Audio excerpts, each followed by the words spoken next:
আজ আপনার ঘুম হয়তো ভেঙেছে স্প্যানিশ কোনো সুরে কিংবা পৃথিবীর অপর প্রান্তের কোনো বন্ধুর সাথে ফেসবুকে চ্যাট করতে করতে ঘুমিয়েছিলেন আপনি।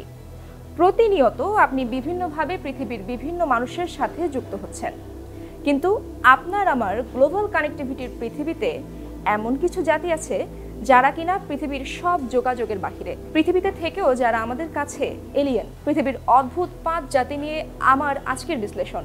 সঙ্গে আছি আমি ইশরাত জাহান।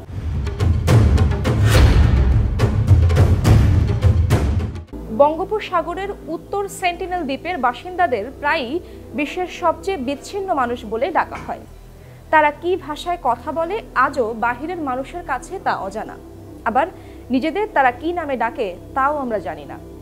অনুমান করা হয় এই দ্বীপের জনসংখ্যা 50 থেকে 200 জনের মধ্যে। এই জাতি নিজেদের নিরাপত্তায় বহির্বিশ্বের মানুষকে সব সময় এড়িয়ে গেছে, কখনো কখনো হিংস্রভাবে প্রতিরোধ করেছে। ডিঙি নৌকায় বসে মার্কিন পর্যটক জন অ্যালেন চাওয়ের শেষ মুহূর্তের ডায়েরিটা খুবই তাৎপর্যপূর্ণ। চাও মৃত্যুর আগে লিখে গিয়েছিলেন তার মৃত্যুর জন্য যেন সেন্টিনেলিস্টদের দায়ী না করা হয়। মৃত্যু অনিবার্য জেনেও 27 বছরের মার্কিনী ঝাঁপিয়ে পড়েছিলেন আন্দামানের ওই সবুজ দ্বীপটায়। সেন্টিনেল দ্বীপে কত মানুষের মৃত্যু হয়েছে তা জেনেও 60,000 বছর আগের সময়ে পড়ে থাকা সেই জাতির কাছে গিয়েছিলেন অ্যালেন। জানা গেছে খ্রিস্ট ধর্ম প্রচারে সেই নিষিদ্ধ দ্বীপে গিয়েছিলেন অ্যালেন। ফলাফল জীবন দিতে হয়েছিল তাকে। হেলিকপ্টার দিয়ে তার লাশ যখন উদ্ধার করতে যাওয়া হয়, সেই হেলিকপ্টারের দিকেও ঝাঁকে ঝাঁকে সেন্টিনেলিস্টদের বিষাক্ত তীর ছুটে এসেছিল। সভ্যতার আলোয় আসতে নারাজ এই জাতিকে আপন মনে থাকতে দেওয়া হোক, তাই ভারত সরকারও তাদের সাথে যোগাযোগের সব চেষ্টা বন্ধ করে দিয়েছে। মাটির তৈরি অদ্ভুত মুখোশ, আবার সেই মুখোশে শূকরের দাঁত লাগানো। অদ্ভুত এই মুখোশ পরা জাতির বসবাস পাপুয়া নিউগিনিতে। কোনো লিখিত ইতিহাস না থাকায় আসারোরা কখন মুখোশ তৈরি করতে শুরু করে তা জানা যায়নি, তবে ধারণা করা হয় এই অনুশীলনটি 4 প্রজন্ম ধরে চলে এসেছে। জনশ্রুতি আছে তারা একটি শত্রু উপজাতির কাছে পরাজিত হয়েছিল এবং আসারো নদীতে পালিয়ে যেতে বাধ্য হয়েছিল। প্রায় 75 বছর আগে আবিষ্কৃত এই উপজাতি 2টি কারণে নিজেদেরকে কাদা দিয়ে ঢেকে রাখে। 1, এই মুখোশ পরলে তাদের উপাসনা করা আত্মার মতো দেখায়। 2, অন্যদের ভয় দেখাতে। সারা শরীরে কাদা মাখা আর মাটির মুখোশ পরা এই জাতিকে দেখলে ভয় পাওয়া স্বাভাবিক। আসারো জাতি দেখতে ভয়ঙ্কর হলেও তারা ভয় দেখিয়েই ক্ষান্ত। আসলে যুদ্ধ এড়াতেই তাদের এই কাদার ব্যবহার।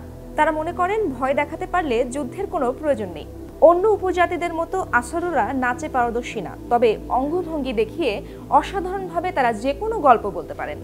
শৈল্পিক এই জাতি সাহিত্যেও জায়গা পেয়েছে।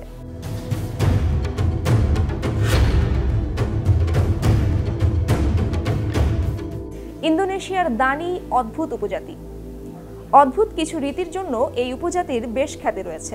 1938 সালে মার্কিন ফিলান্থ্রপিস্ট রিচার্ড আর্চবোল্ড তার এক অভিযানের মাধ্যমে এই উপজাতির সন্ধান পান। এই উপজাতিদের মধ্যে অঙ্গচ্ছেদের রীতিটি খুবই নির্মম। পরিবারের কারো মৃত্যু হলে তার প্রতি শ্রদ্ধা জানাতে হাতের বৃদ্ধাঙ্গুলি কেটে ফেলেন তারা। তবে এই প্রথায় আঙুল শুধু নারীরাই হারায়। একদিকে যেমন বর্বর এই নিয়ম, একই সঙ্গে বৈষম্যমূলক অবস্থার পরিচয় দেয় তারা। এই উপজাতির মহিলাদের মধ্যে ধূমপানের অভ্যাসও রয়েছে। যোদ্ধা হিসেবে দানিদের বেশ সম্মান থাকলেও অতিথি পরায়ণ হিসেবেও তাদের সুনাম রয়েছে। তাদের আচরণ বা বেশভূষা দেখতে ভীতিকর মনে হলেও তারা বেশ ভালো ব্যবহার করে থাকে অতিথিদের সাথে। বর্তমানে পর্যটকদের সান্নিধ্যে আসায় এই জাতির কিছুটা পরিবর্তন আসলেও নিজস্ব ঐতিহ্য তারা এখনো বজায় রেখেছেন।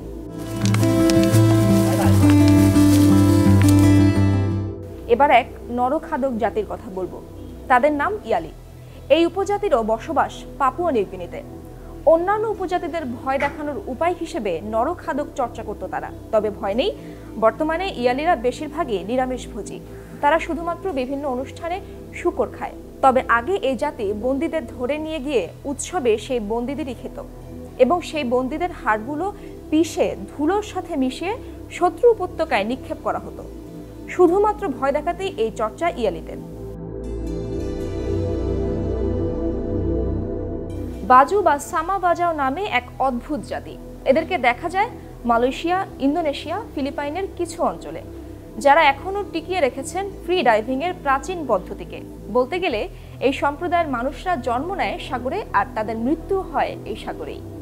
তারা জীবিকা নির্বাহ করে এই সাগরেই। মূলত পানির নিচে ডুব দিয়ে মাছ শিকার করাই এদের প্রধান জীবিকা। এই জাতির বেশিরভাগ মাছ শিকারী ডুব দিয়ে 65 ফুট পানির নিচে চলে যেতে পারেন আর কয়েক মিনিট দম ধরে রাখতে পারেন অনায়াসেই। এই জাতির অনেকেরই ডুব দিয়ে পানির নিচে 230 ফুট চলে যাওয়ার রেকর্ডও আছে। শৈশব থেকেই এই জাতির মানুষদের পানিতে ডুব দেয়া, মাছ শিকার করার প্রশিক্ষণ শুরু হয়ে যায়। আর মাত্র 8 বছর বয়সী সবাই পেশাদারি ডুবুরি ও মাছ শিকারী হয়ে যায়। সাধারণত দিনে 5 ঘন্টা পানির নিচে কাটাতে অভ্যস্ত এই মানুষরা। এক গবেষণায় দেখা গেছে এই জাতির মানুষের স্পিলিং সাধারণ মানুষদের তুলনায় 50% বড় হয়ে থাকে, যা তাদের দীর্ঘক্ষণ পানির নিচে থাকতে সাহায্য করে। এই ছিল আজকের মতো। আবার আসবো নতুন কোনো তথ্য নিয়ে। সে পর্যন্ত সঙ্গে থাকুন সময়।